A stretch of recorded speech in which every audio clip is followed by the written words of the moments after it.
Fanshawe College area tonight, where efforts are underway by several groups to stop the violent outbursts at off-campus housing. College officials are appealing to students in an academic and mature manner to stop partying. Tara Overholt joins us live. And Tara, how is that request being received? Well, Kathy, around this time last night, students received an email from Fanshawe officials asking them to do just that, stop partying. But today, well, not everyone had read the email, but they sure had opinions on the message.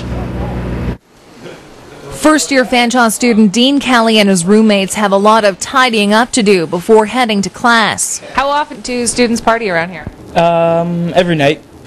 Kelly hasn't been at any of the parties that have brought police out in force 3 times since school began, but he has heard about them, including an incident this weekend where 3 people were stabbed.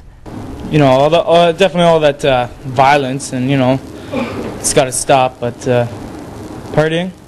No. In an unusual step, Fanshawe College is asking its students to lighten up on the latter in an email. We've suggested students hold off having parties for a couple of weeks, particularly when they advertise them through the internet, through Facebook or these other social networking media. They can get people there that they weren't really expecting or wanting. First-year student Alex Heron thinks the email will make students think twice about who they invite to their gatherings. They might not cancel it, but they might get a good idea of what happened, and they might start handling the situation differently. Instead of having a kind of open party, they might kind of stay focused, seeing who's coming to their parties and whatnot. However, some students think otherwise. I think people are going to stop partying for this. People do what they want to do usually, unless this happens to them. I'm going to likely say people are going to keep partying as hard. The plea to students to cut down on the partying off campus comes as the college has several celebrations planned on campus for its 40th anniversary, including one called the biggest party ever. But President Howard Rundle says the timing could have come at a better time. The student union philosophy, which I think is a good one, is we want to attract the students out of those homes onto campus to organized, controlled student parties, which is what we have. So the more of that we can do on campus, the better. Now, Rundle doesn't expect that one email will stop 15,000 people from having a little fun on the weekend. He's just hoping the email will, make them want to party more responsibly. Kathy? All right, thanks very much, Tara. And so, will calls for action actually work? Councillor Bernie McDonald is also making an impassioned plea for a crackdown on rowdy parties, saying it's only a matter of time before someone could be killed. Jerry DeWan is live at Fanshawe. And Jerry, what kind of feedback is that plea getting tonight? It's getting mixed reaction, Dan. Some people think that it will help to get the partying under control. Others aren't sure it's going to make a difference.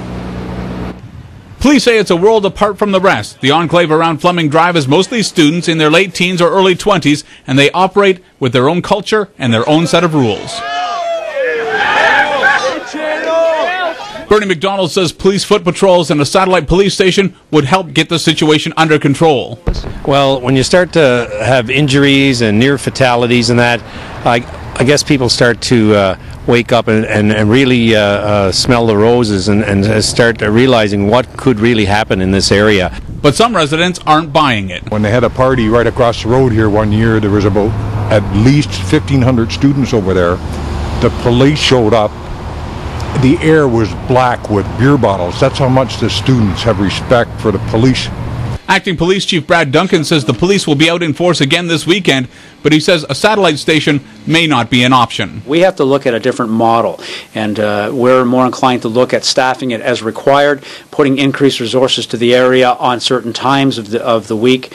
That would be a more efficient way with the resources that we have to identify the areas that need attention and then to, of course, deal with those areas. Others support the call for greater police presence, but feel more needs to be done. The absent landlords are probably should be more responsible for the people who are renting their homes. It's the landlord rents the house and then kind of leaves it, and then these children or kids or renters just go wild. Still, even some students say for the time being, a greater police presence can't hurt. I'd absolutely agree towards that. I think it'd be good because there's a lot of violence and sometimes student-related, and parties get out of hand and seems to carry on a little too late.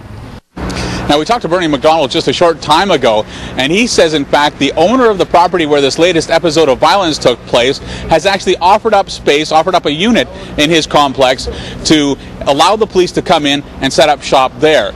We haven't had a chance to get a response from the police at this time, but both police and residents say one thing will really help to quell this partying attitude in the short term, and that's if we get a little bit of snow and a little bit of cold weather. Dan? All right, thanks very much for that, Jerry. Well, across town at the University of Western Ontario, there is cause for celebration. Nick Paparella joins us now with more on the reasons why the chant, "We're number one," is sounding familiar tonight. Nick?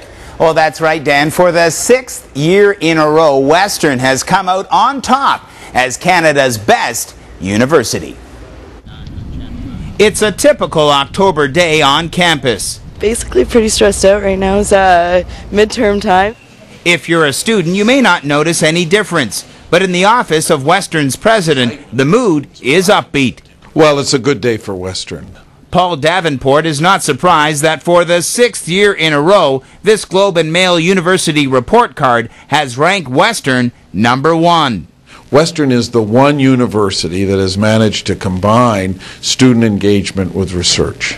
That's tough to do. We don't do one thing, we do 100 different things. So whether it's looking after the lines in the registrar's office or having good student mentoring programs or outstanding curricula, we're advancing on a number of fronts all the time.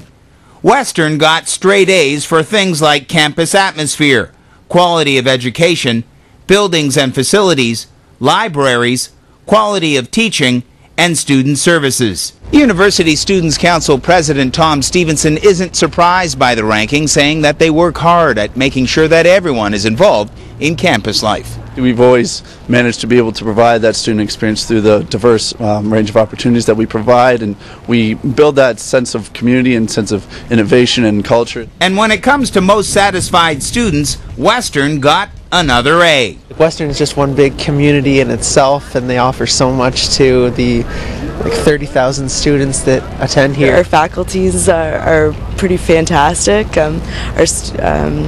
Our profs are amazing. It's definitely a research-oriented university, and I feel like we're getting the up-to-date knowledge. And for Western, the challenge will be to bring home another good report card next year. Being the best in that ranking is not a destination, it's a journey, and we'll never be done. And if your son or daughter doesn't go to Western, you can check out how their university ranks in today's Globe and Mail. Kathy?